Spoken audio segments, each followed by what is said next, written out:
साथियों, आज भारत मुक्ति मोर्चा के द्वारा जो परिवर्तन रैली का आयोजन किया गया है, उसमें संविधान बचाओ और देश बचाओ ये कार्यक्रम सारे देश भर में चलाया जा रहा है। सबसे पहले संविधान बचाने की क्यों जरूरत है, मैं यहां से अपनी बात आप लोगों के सामने रखना चाहता हूं। ये संविधान की कॉपी मैं आप लोगों को बता रहा हूं, ये भारत का संविधान है। इसमें लिखा हुआ है, संविधान का अनुच्छेद 19 ये मौलिक अधिकार है और इस मौलिक अधिकार में सभी नागरिकों को जो मौलिक अधिकार दिए गए हैं वो है बोलने की आजादी, अभिव्यक्ति की स्वतंत्रता। दूसरा है शांतिपूर्वक और निर्यायुध किसी प्रकार के हथियार लिए बगैर सम्मेलन करने का, रैली करने का, संगम तथा संगठन बनाने का, भारत के राज्य क्षेत्र में सर्वत्र संचार करने का, घूमने का, भारत के राज्य क्षेत्र में किसी भी भाग में निवास करने का, बस जाने का, कोई भी व्यापार, कारोबार और उपजीविका चलाने के लिए बिजनेस करने का, ये आर्टिकल 19 में अधिकार दिया गया है। भारत के संविधान ने ये मौलिक अधिकार दिया। मौलिक अधिकार का क्या मतलब है? मौलिक अधिकार का मतलब है सुप्रीम कोर्ट को भी नागरिकों के मौलिक अधिकार का हनन करने का अधिकार नहीं है। मौलिक अधिकार का यह मतलब होता है कि सुप्रीम कोर्ट को भी नागरिकों के मौलिक अधिकार का हनन करने का अधिकार नहीं है। और जो मौलिक अधिकार होते हैं, अगर मान लो भारत का किसी दूसरे देशों के साथ युद्ध हो रहा है तो कुछ दिन के लिए वो स्थगित होते हैं, खत्म नहीं होते। अगर इमरजेंसी है, अगर आर्थिक इमरजेंसी है तो स्थगित होते हैं, खत्म नहीं होते।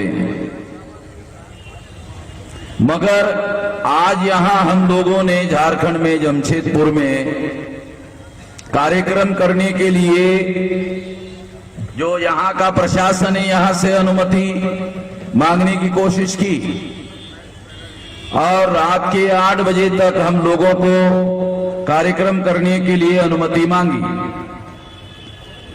उन्होंने शर्त के साथ 6 बजे तक कार्यक्रम करने की अनुमति दी। और ये जो मैं आप लोगों को बता रहा हूं, ये संविधान ने जो आपको पढ़ के सुनाया, यहां कोई भी अधिकार प्रशासन को शर्त के साथ मौलिक अधिकार पर पाबंदी लगाने का कोई प्रशासन को अधिकार बहाल नहीं है। मगर प्रशासन के द्वारा नागरिकों के मौलिक अधिकार के हनन का जो सुप्रीम कोर्ट को भी पावर नहीं है।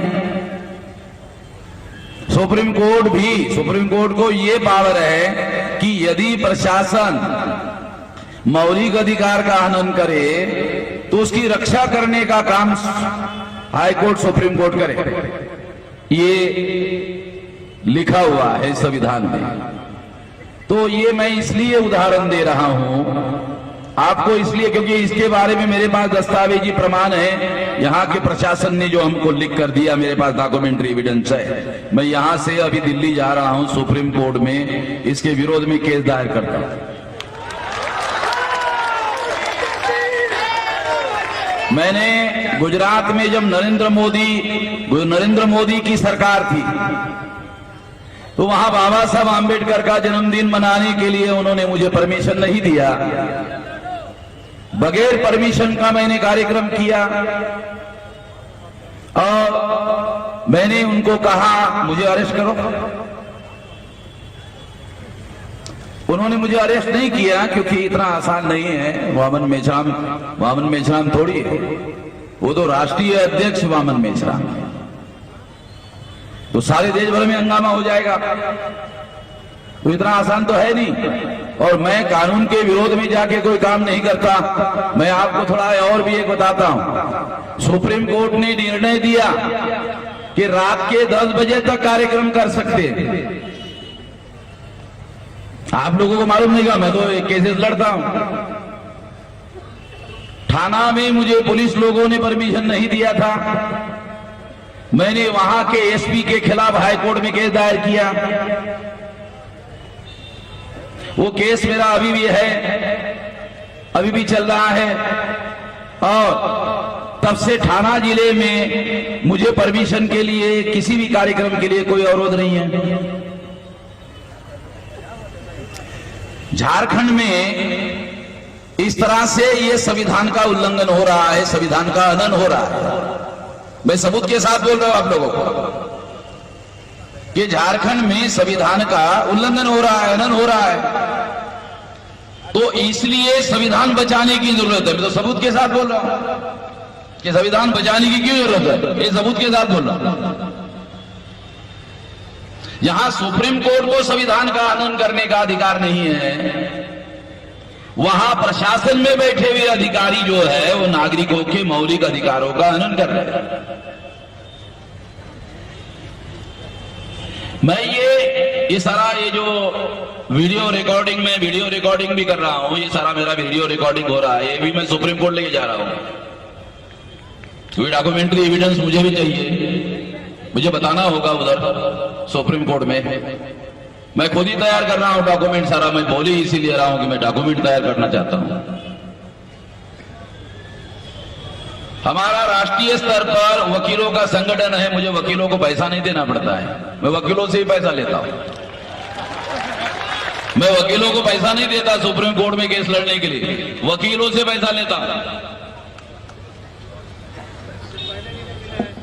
नहीं, मैं बोल रहा हूं पहले भी नहीं मिला या आगे भी अगर नहीं मिलेगा तो वो शायद मुसलमानों को नहीं मिलेगा, वामन मेश्राम को नहीं मिलेगा, ये तो मैं होने नहीं दूंगा।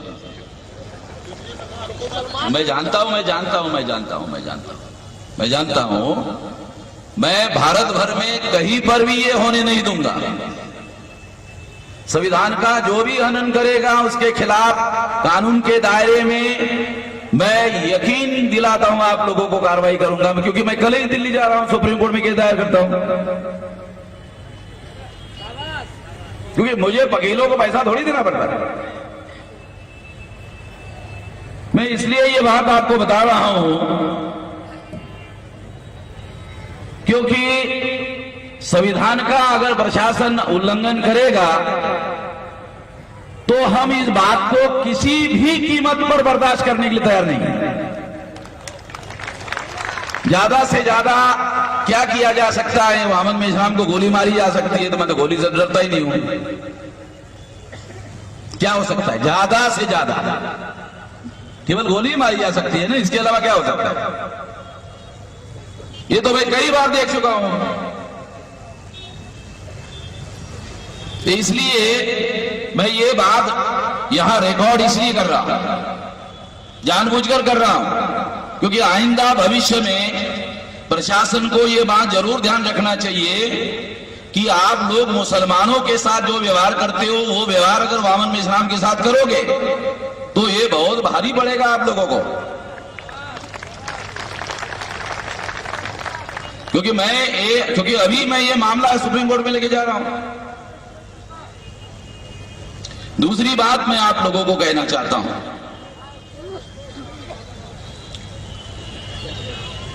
कि आज हम लोग इस देश में परिवर्तन क्यों चाहते हैं। तो परिवर्तन इसलिए चाहते हैं कि 26 जनवरी 1950 को जो संविधान लागू हुआ उसके अनुसार देश में चुनाव होते हैं और इस देश में चुनाव के माध्यम से आज ये परिस्थिति निर्माण हुई है कि कांग्रेस जाती है तो बीजेपी आती है, बीजेपी जाती है तो कांग्रेस आती है। काशीराम जी कहा करते थे कि कांग्रेस नागनाथ है और बीजेपी सापनाथ है। तो इसका मतलब नागनाथ जाता है तो सापनाथ आता है, सापनाथ आता है तो नागनाथ जाता है। तो सापनाथ डस ले तो भी मरना तय है, नागनाथ डस ले तो भी मरना तय है। तो ये जो इन लोगों ने जो काबिज कर लिया, देखो मैं डॉक्यूमेंट्री एविडेंस मेरे पास गवर्नमेंट के आंकड़ों के साथ बताता हूं। 2009 के चुनाव में जो ब्राह्मणों की सारे देश भर में पार्टियां थी उनके 375 सीटों पर कब्जा था आउट ऑफ 543।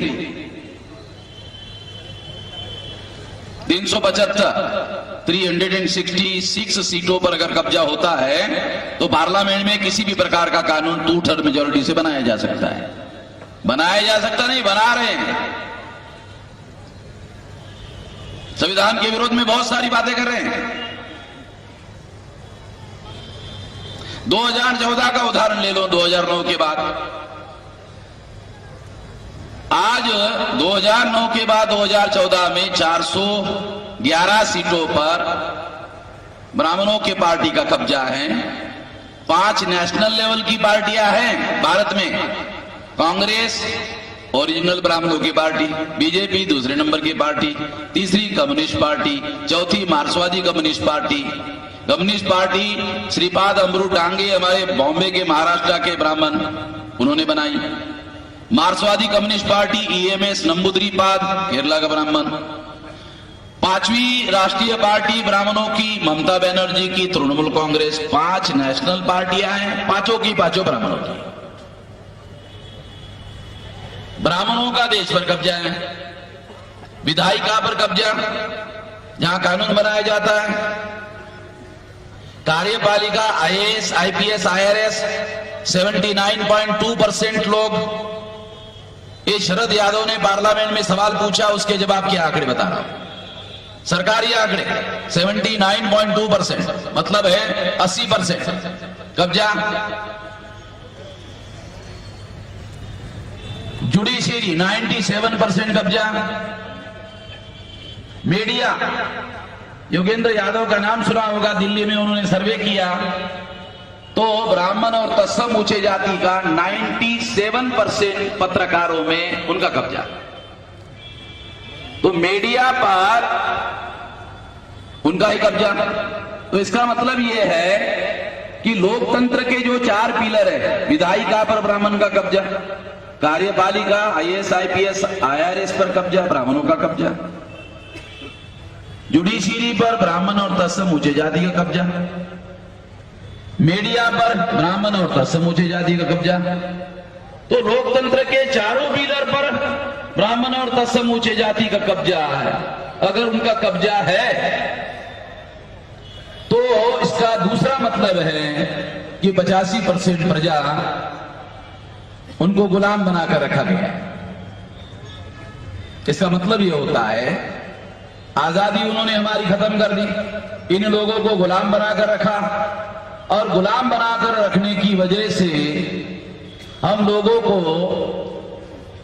आज परिवर्तन की सबसे ज्यादा जरूरत है। केवल झारखंड में नहीं, झारखंड में और जहां जहां भी आदिवासी निवास ज्यादा करते हैं, आप सुनकर हैरान हो जाओगे।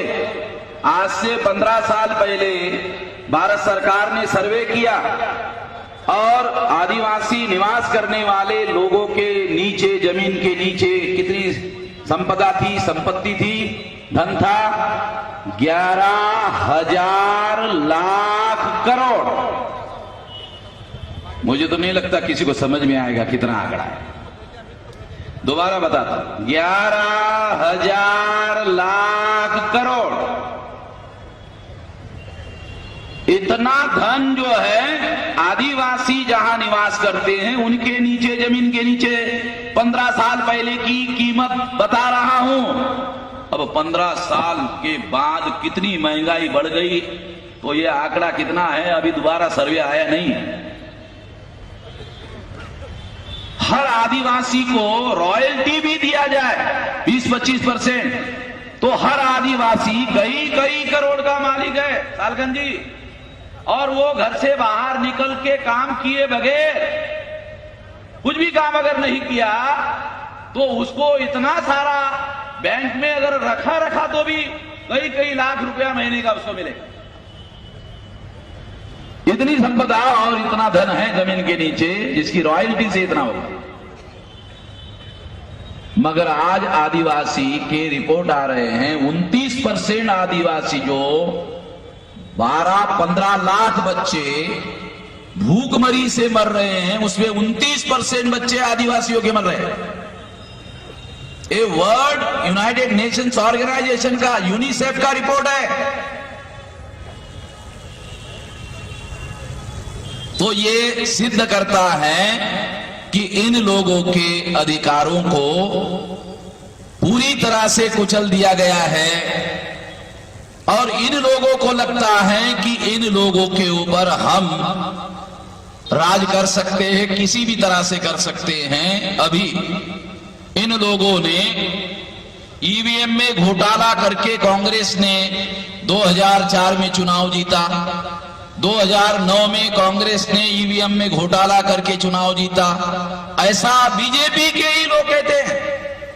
डॉक्टर सुब्रमण्यम स्वामी का नाम सुना होगा। उन्होंने सारे डाटा इकट्ठा किया और सुप्रीम कोर्ट में केस दायर किया।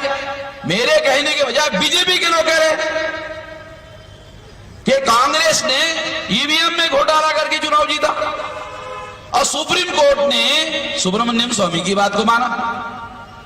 और 8 अक्टूबर 2013 को सुप्रीम कोर्ट ने निर्णय दिया और किसी अखबार वालों ने यह खबर नहीं छापी। 8 अक्टूबर 2013 को सुप्रीम कोर्ट ने निर्णय दिया केवल ईवीएम मशीन के आधार पर फ्री, फेयर एंड ट्रांसपेरेंट चुनाव नहीं हो सकता। फ्री यानी मुक्त चुनाव नहीं हो सकता, फेयर यानी निष्पक्ष चुनाव नहीं हो सकता, ट्रांसपेरेंट यानी पारदर्शी चुनाव नहीं हो सकता। इसलिए सुप्रीम कोर्ट ने कहा ईवीएम मशीन को पेपर ट्रेल मशीन लगाना होगा। मगर 2013 में नहीं लगाया चुनाव आयोग ने, 2014 में नहीं लगाया, 2015 में नहीं लगाया, 2016 में नहीं लगाया। मैं सुप्रीम कोर्ट ईवीएम मशीन के मुद्दे के लोग लेकर चुनाव आयोग के विरोध में, भारत सरकार के विरोध में मैंने केस दायर किया। मैंने चुनाव, सारे लोग देश के, सारी पार्टियां चुनाव आयोग को डरती है। मैंने चुनाव आयोग के विरोध में केस दायर किया और चुनाव आयोग को सुप्रीम कोर्ट ने नोटिस इशू किया। मेरे एक सवाल का भी जवाब चुनाव आयोग ने नहीं दिया। मेरे पास चुनाव आयोग ने जो रिटन जवाब सुप्रीम कोर्ट में दाखिल किया, डॉक्यूमेंट्री एविडेंस है, काल्पनिक बातें नहीं कह रहा हूं। एक सवाल का जवाब नहीं दिया और जो जवाब दिया उसमें झूठा हलफनामा दाखिल कर दिया। झूठा हलफनामा दाखिल करना कोर्ट में क्रिमिनल ऑफेंस है, मगर चुनाव आयोग ने ऐसा किया। हमने काउंटर फाइल दाखिल करके सब प्रमाण सिद्ध किया कि चुनाव आयोग झूठ बोल रहा है। ये दस्तावेजी सबूत ले लो, दस्तावेजी सबूत के साथ प्रमाणित किया।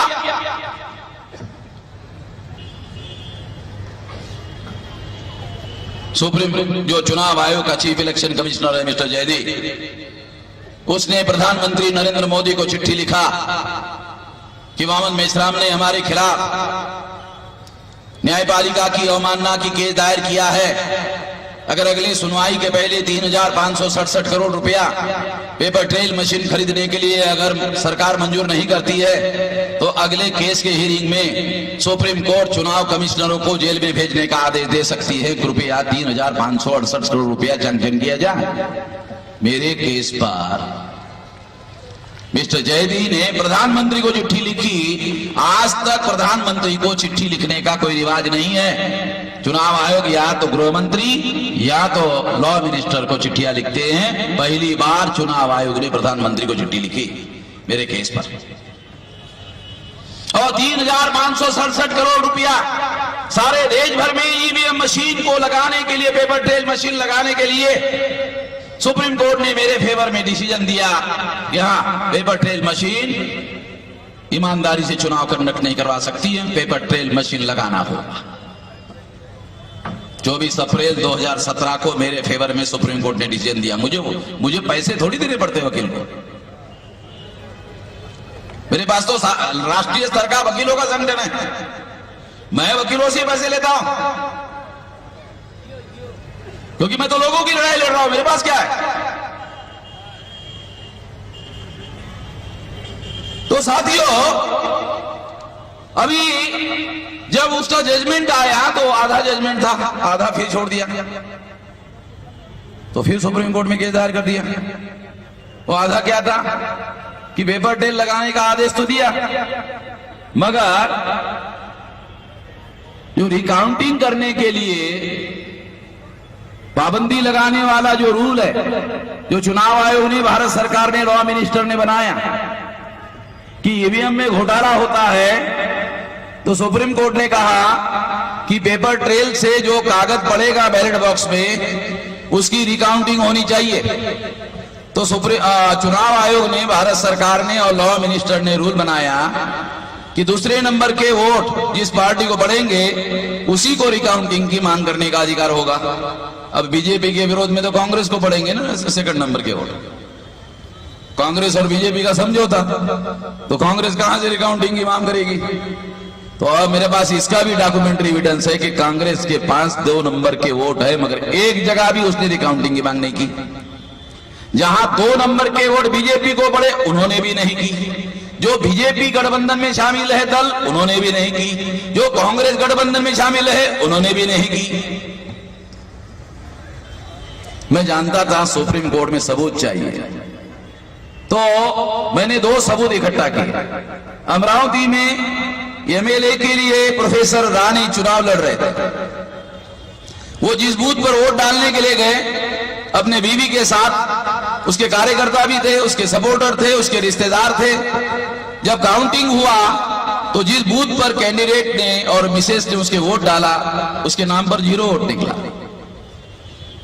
उसने मुझे टेलीफोन किया कि मेरे नाम पर 0 वोट निकला। तो मैंने कहा चुनाव अधिकारी को लिख कर दे दो कि सारे बूथ का डाटा मुझे दिया जाए और उसका जितना पैसा चाहिए ले ले। तो उसका जो पैसा बनता था कानूनन वो पैसा जमा कराया और सारे बूथ का डाटा इकट्ठा किया।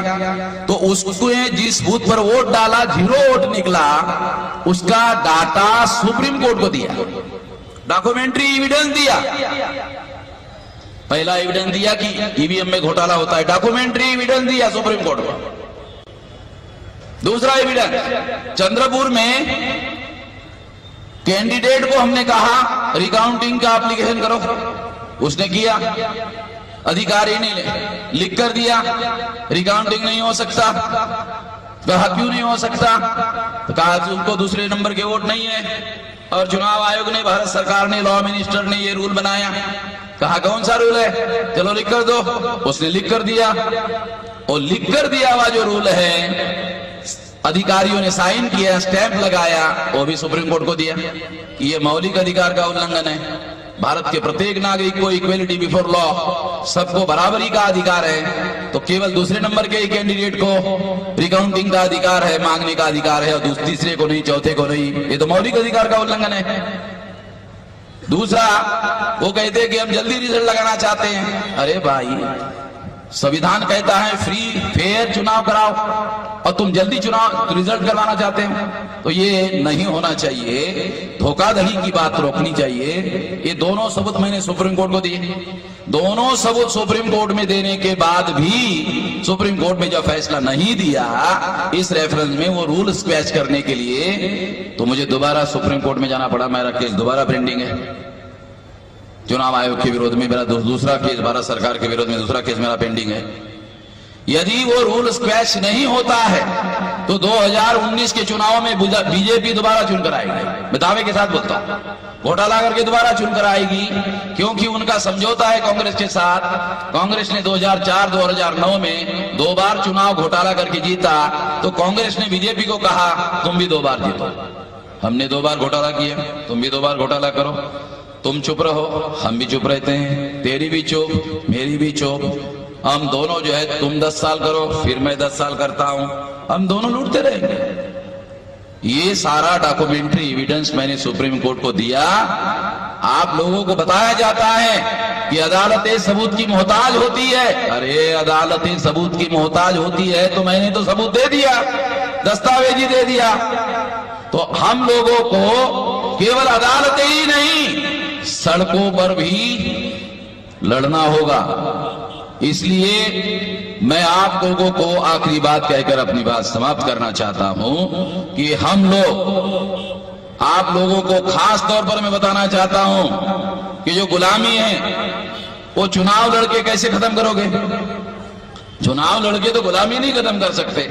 गुलामी खत्म करने के लिए 6 लाख गांव का संगठन बनाना पड़ेगा और राष्ट्रव्यापी जन आंदोलन निर्माण करना पड़ेगा।